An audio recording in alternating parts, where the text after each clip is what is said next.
warahmatullahi wabarakatuh. Senang sekali kita bisa berjumpa kembali dalam pelajaran IPA kelas 8. Apa kabar anak-anak? Cikgu harap kalian semua dalam keadaan sehat, bahagia, dan dalam lindungan Allah Subhanahu wa taala.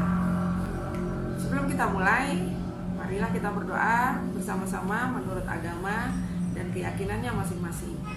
Silahkan berdoa.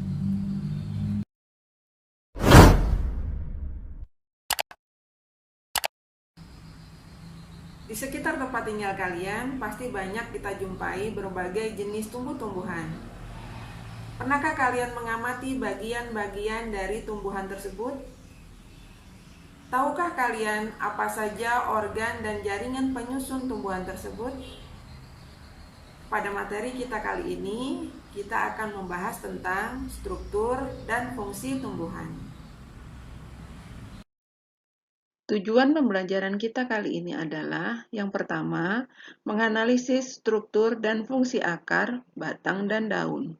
Kedua, menganalisis struktur dan fungsi bunga, buah, dan biji. Ketiga, menganalisis struktur dan fungsi jaringan. Keempat, menganalisis teknologi yang terinspirasi oleh struktur tumbuhan. Pernahkah kalian mengamati bagian-bagian pada tumbuhan? Sekarang perhatikan gambar. Tumbuhan memiliki beberapa bagian. Yang pertama adalah akar. Kemudian yang kedua, batang. Kemudian daun. Kemudian ada bunga dan buah. Nah, hari ini kita akan membahas tentang masing-masing organ dan jaringan yang terdapat pada bagian-bagian tumbuhan tersebut. Tahukah kalian organ penyusun tumbuhan berpembuluh? Tubuh tumbuhan berpembuluh tersusun atas beberapa organ. Secara umum, organ penyusun tumbuhan berpembuluh dapat dikelompokkan menjadi organ vegetatif dan organ generatif. Organ vegetatif adalah organ tumbuhan yang berfungsi untuk mendukung pertumbuhan dan perkembangan tumbuhan, terutama berguna untuk penyerapan, pengolahan, pengangkutan, dan penimbunan zat-zat makanan. Contohnya adalah akar, batang, dan daun. Sedangkan organ generatif adalah organ tumbuhan yang berfungsi dalam proses perkembangbiakan secara generatif atau didahului oleh peristiwa perkawinan. Contohnya adalah bunga, buah, dan biji. Struktur dan fungsi akar. Akar merupakan organ tumbuhan yang umumnya berada di bawah permukaan tanah. Tidak memiliki buku-buku, tumbuh ke pusat bumi atau menuju air. Warna tidak hijau, tapi keputih-putihan atau kekuningan, dan memiliki bentuk meruncing. Akar memiliki fungsi antara lain, yang pertama, menambatkan atau menopang tumbuh-tumbuhan pada tanah atau media tumbuhnya. Akar yang tertancap ke dalam tanah berfungsi sebagai pondasi bangunan. Akar membuat tumbuhan dapat berdiri kokoh di atas tanah. Oleh karena itu, tumbuhan dapat bertahan dari terjangan angin kencang dan hujan deras. Fungsi yang kedua adalah menyerap air dan mineral dari dalam tanah atau media tumbuhnya. Tumbuhan memerlukan air dan zat hara untuk kelangsungan hidupnya. Untuk memperoleh kebutuhannya, tumbuhan menyerapnya dari dalam tanah dengan menggunakan akar. Oleh karena itu, sering dijumpai akar tumbuh memanjang menuju sumber yang banyak mengandung air. Yang ketiga, menyimpan cadangan makanan. Pada tumbuhan tertentu seperti ubi dan bengkuang, akar digunakan sebagai tempat menyimpan cadangan makanan. Biasanya, akar pada tumbuhan tersebut akan membesar seiring banyaknya makanan cadangan yang tersimpan. Makanan cadangan ini digunakan saat menghadapi musim kemarau atau ketika kesulitan mencari sumber makanan. Fungsi yang selanjutnya adalah menyerap oksigen untuk bernapas. Selain menyerap air dan unsur hara, akar juga menyerap udara dari dalam tanah.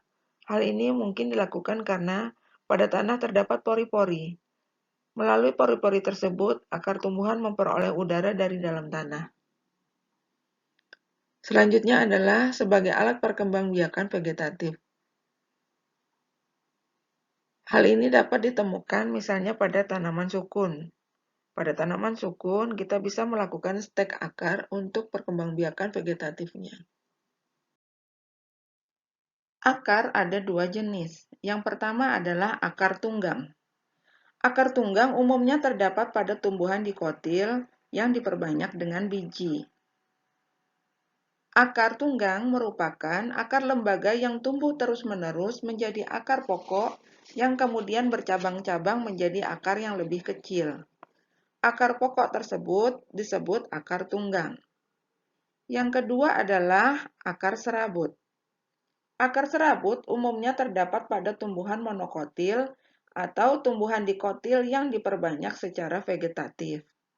Terbentuknya akar serabut ketika akar lembaga yang tumbuh dari perkecambahan biji mati dan digantikan dengan akar yang kurang lebih besarnya sama dan keluar dari pangkal batang.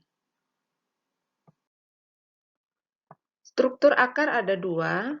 Yang pertama, struktur secara morfologi, dan yang kedua, struktur secara anatomi.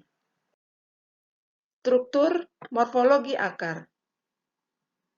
Struktur morfologi akar meliputi beberapa bagian, antara lain leher atau pangkal akar.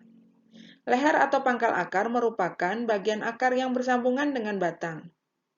Kemudian batang akar.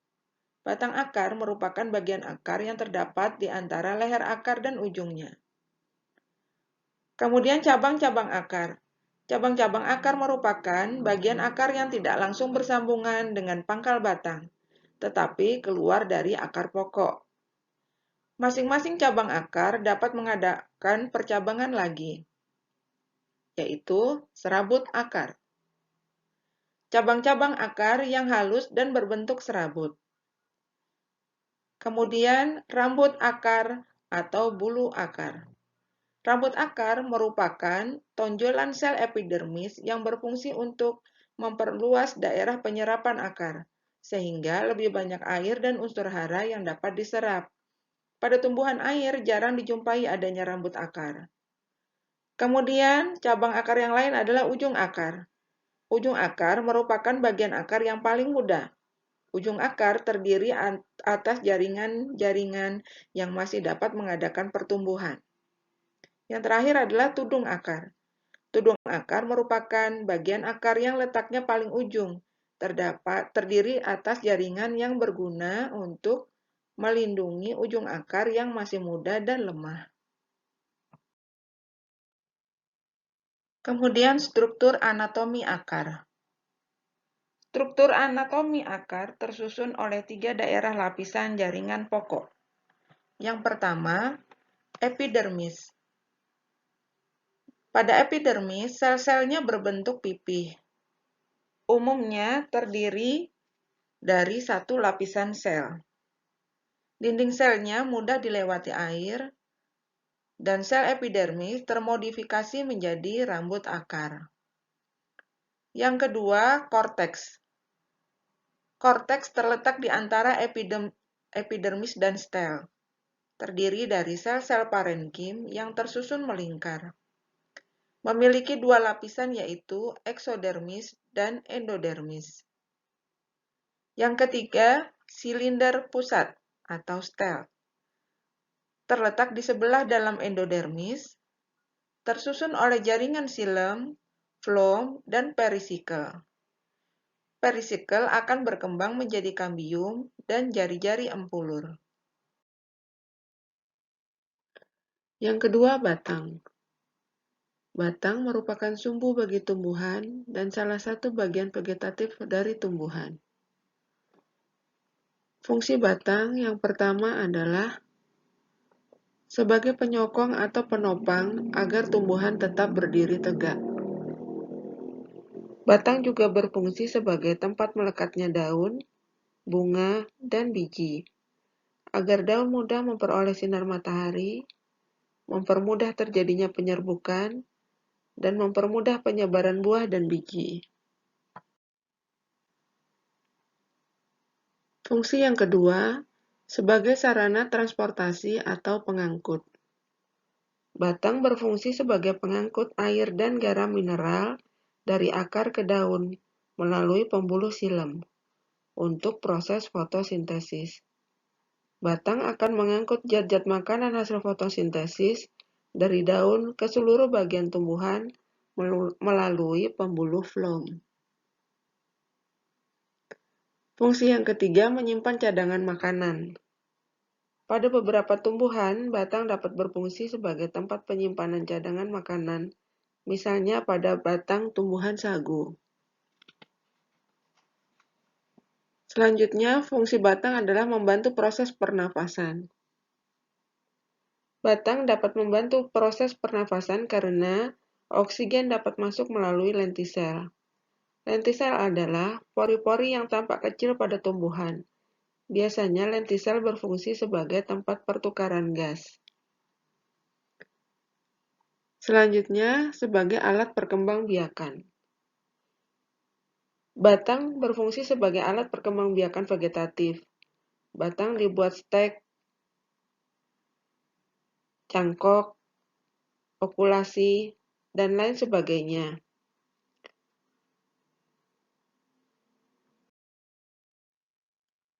Struktur morfologi batang. Batang biasanya berbentuk seperti tabung yang berruas-ruas. Pada buku-buku batang akan tumbuh kuncup atau tunas. Pusat pertumbuhannya terjadi pada daerah ujung batang. Berdasarkan kekerasannya, batang tumbuhan ada dua.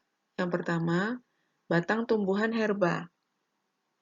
Batang tumbuhan herba biasanya lunak dan berwarna hijau, memiliki stomata, dan sedikit ada kambium, berukuran kecil dan usianya relatif singkat. Batang tumbuhan berkayu. Batang tumbuhan berkayu, keras, dan berwarna coklat, memiliki kambium dan lentisel. Ukurannya besar akibat dari aktivitas pertumbuhan jaringan meristem kambium, dan usianya relatif panjang. Struktur anatomi batang. Struktur anatomi batang dapat dibedakan menjadi dua, yaitu struktur anatomi batang monokotil dan struktur anatomi dikotil. Struktur batang monokotil terdiri atas epidermis pada bagian luar dan pada bagian dalam terdiri atas sklerenkim, parenkim, korteks, ikatan pembuluh, dan empulur. Ikatan pembuluh pada struktur anatomi batang monokotil tersebar acak hingga ke empulur, sehingga batas korteks dan empulur tidak tampak. Struktur batang dikotil. Struktur batang dikotil tersusun atas jaringan epidermis, korteks, dan stel. Epidermis terbentuk atas sel-sel pipih yang berfungsi melindungi jaringan yang ada di dalamnya. Umumnya, satu lapis. Dinding sel tebal dan dilapisi oleh kitin atau kutikula. Korteks terletak di bawah epidermis yang tersusun atas sel-sel parenkim. Fungsinya untuk menyimpan cadangan makanan. Pada beberapa jenis tumbuhan, dinding sel-sel parenkimnya menebal membentuk kolenkim dan sklerenkim yang berfungsi untuk memperkuat batang. Stel atau silinder pusat merupakan bagian terdalam dari batang. Stel tersebut disusun oleh xilem, floem, kambium, vaskuler, dan empulur. Xilem merupakan jaringan yang tersusun atas pembuluh xilem dan trakeit. Xilem berfungsi untuk menyangkut air dan zat hara dari akar ke bagian daun sebagai tempat terjadinya fotosintesis. Sedangkan floem merupakan jaringan korteks yang tersusun atas beberapa macam sel, yakni sel floem dan sel serabut floem. Floem mampu mengangkut zat organik hasil fotosintesis dari daun ke bagian tumbuhan yang lain. Sedangkan kambium merupakan bagian yang terdapat di antara berkas pengangkutan xilem dan floem. Pertumbuhan kambium ke arah luar membentuk floem, sedangkan pertumbuhan kambium ke arah dalam membentuk xilem. Ampulur merupakan bagian terdalam dari batang tumbuhan berpembuluh. Ampulur tersusun dari sel parenkim yang lembut. Yang ketiga, daun. Daun merupakan organ yang menempel pada batang dan banyak mengandung zat warna hijau atau klorofil. Fungsi daun adalah yang pertama, sebagai tempat fotosintesis. Fungsi utama daun pada setiap tumbuhan pada dasarnya sama, yaitu berfungsi sebagai tempat pengolahan zat makanan. Proses pengolahan zat makanan pada daun disebut fotosintesis. Di dalam daun terdapat klorofil, yaitu di dalam organel kloroplas, sehingga tumbuhan dapat melakukan proses fotosintesis. Dengan bantuan sinar matahari, air dan karbon dioksida diubah oleh klorofil menjadi karbohidrat dan oksigen. Karbohidrat digunakan sebagai sumber energi dan bahan senyawa lain yang dibutuhkan oleh tumbuhan. Yang kedua, sebagai organ pernapasan. Pada bagian permukaan daun terdapat stomata yang berfungsi sebagai tempat pertukaran gas atau pernapasan. Pada peristiwa fotosintesis, stomata berfungsi sebagai tempat mengambil karbon dioksida di udara sebagai bahan utama fotosintesis dan mengeluarkan oksigen sebagai hasil fotosintesis. Fungsi yang ketiga sebagai tempat transpirasi. Saat tumbuhan kekurangan atau kelebihan air, maka pada bagian permukaan daun terjadi proses transpirasi, yaitu proses penguapan. Fungsi selanjutnya adalah sebagai alat perkembangbiakan vegetatif. Pada beberapa jenis tumbuhan, seperti cocor bebek, daun berfungsi sebagai alat perkembangbiakan vegetatif. Pada bagian tepi daun cocor bebek, tumbuh tunas-tunas adventif. Masing-masing tunas tersebut dapat menjadi individu baru jika dikembangbiakan. Struktur morfologi daun. Daun yang lengkap terdiri atas pelepah daun atau upih daun, kemudian tangkai daun atau petiolus, dan yang ketiga helaian daun atau lamina. Tipe tulang daun ada 4. Yang pertama menyirip, bisa kita temukan pada daun mangga. Yang kedua, tipe daun melengkung, bisa kita temukan pada daun gadung. Kemudian tipe daun menjari, bisa kita temukan pada daun pepaya. Dan tipe tulang daun sejajar, bisa kita temukan pada daun jagung. Struktur anatomi daun. Pada irisan melintang daun terlihat susunan yang terdiri atas epidermis atas, mesofil, berkas pembuluh angkut, dan epidermis bawah. Epidermis pada daun dibedakan menjadi 2, yaitu epidermis atas dan epidermis bawah. Epidermis pada daun merupakan sel-sel yang tersusun dari satu lapisan sel yang dinding selnya mengalami penebalan. Penebalan dinding sel pada daun disebabkan oleh zat kitin atau kutikula atau lignin. Epidermis daun memiliki suatu celah yang berfungsi untuk pertukaran gas. Celah ini dikenal sebagai stomata atau mulut daun. Mesopil merupakan lapisan jaringan pada daun yang tersusun atas sel-sel parenkim. Susunan sel-sel parenkim pada mesopil keadaannya renggang sehingga memiliki banyak ruang antar sel. Pada tumbuhan dikotil, mesopil sering kali berdiferensiasi menjadi jaringan palisade atau jaringan tiang dan jaringan spon atau jaringan bunga karang. Berkas pembuluh angkut di daun terdapat pada pertulangan daun. Tulang-tulang yang terdapat pada daun berfungsi sebagai alat transportasi. Selain itu, tulang-tulang tersebut juga memberi bentuk pada daun dan memperkuat daun. Yang keempat, bunga. Bunga merupakan bagian tumbuhan yang berfungsi sebagai alat perkembangbiakan secara generatif. Bunga yang lengkap memiliki tangkai dasar bunga, perhiasan bunga, dan alat perkembangbiakan.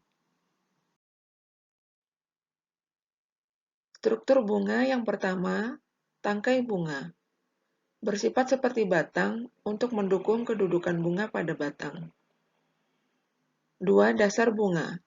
Merupakan tempat kedudukan bagian bunga yaitu mahkota dan alat-alat perkembangbiakan bunga. 3. Perhiasan bunga.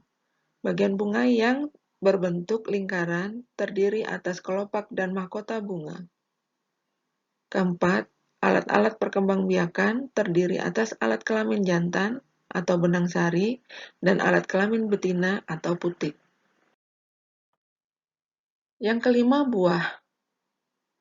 Pada umumnya, buah berkembang dari bagian alat kelamin betina atau putik yang disebut bakal buah yang mengandung bakal biji. Struktur buah. Buah yang lengkap tersusun atas biji, daging buah, dan kulit buah. Kulit buah yang masih muda belum mengalami pemisahan jaringan.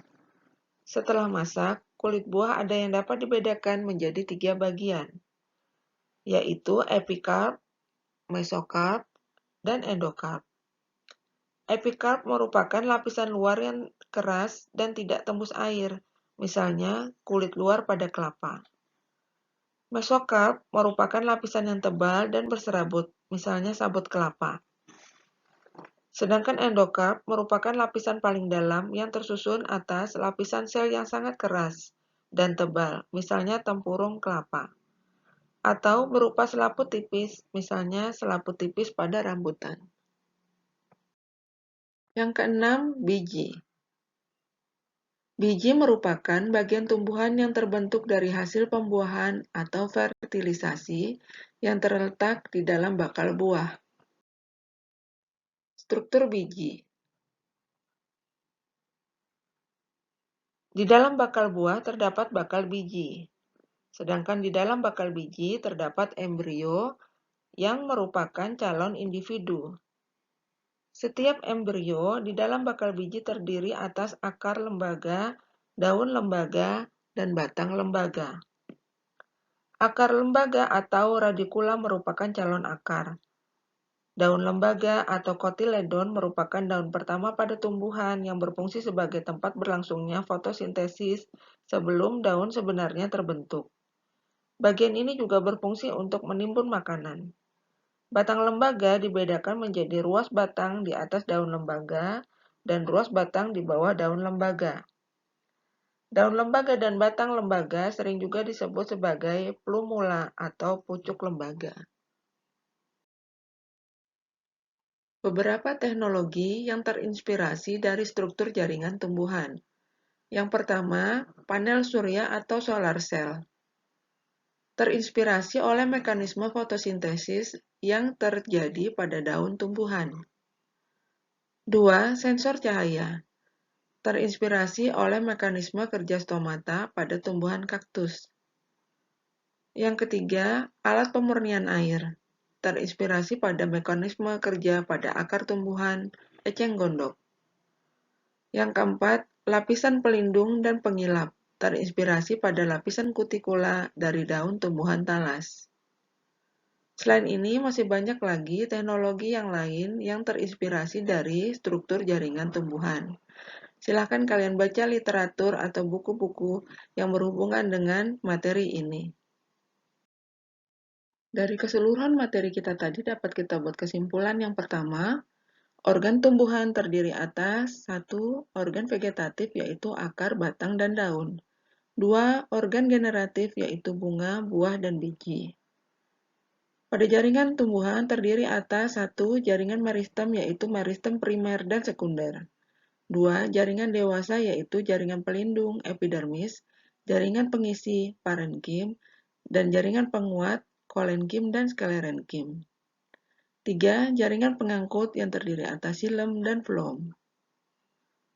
Beberapa teknologi yang terinspirasi dari struktur tumbuhan misalnya panel surya, sensor cahaya, alat pemurnian air, lapisan pelindung dan pengilap, dan lain-lain. Selanjutnya adalah latihan soal. Ada 2 latihan soal yang dapat kalian kerjakan di rumah. Silakan dikerjakan di buku latihan masing-masing. Kemudian hasilnya difoto dan dikirimkan ke cikgu.